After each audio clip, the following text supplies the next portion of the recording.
ulit si Dr. Cristina Bernardo. Makakasama niyo ulit sa segment na ito na Baby Talk. Ang topic ho natin ngayon is on fungal infections. Related din ho ito dun sa ating mga pinag-usapan nung nakaraan. Bathing, skin asthma. So, fungal infection. Ano ho ba ang fungal infection talaga?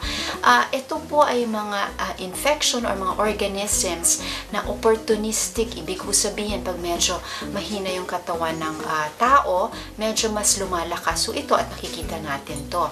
Sa mga bata naman, usually ho ang makikita natin na fungal infection o opportunistic na organism na ito ay doon sa mga diaper areas na tinatawag natin mga candidal infections. And usually, kung bakit natin makikita ito at kailan natin nakikita ito, pag medyo yung pH ulit ng area sa skin ng bata, which is yung doon ho sa mga diaper areas, medyo mataas ho ang pH niyan. So, dapat ho ang skin natin medyo mababa or medyo acidic ang pH. Pag medyo tumaas ho yan, medyo alkaline, talaga nagkakaroon ho yan ng mga rashes or dito ho lumalakas yung mga fungal infections na ito. Lalo pa pag sinamahan na yan ng mga urine. So, mas mataas din ang pH ng urine. Tapos, medyo mainit. Syempre, nakababad sa urine, tapos medyo nakataklob ng konti.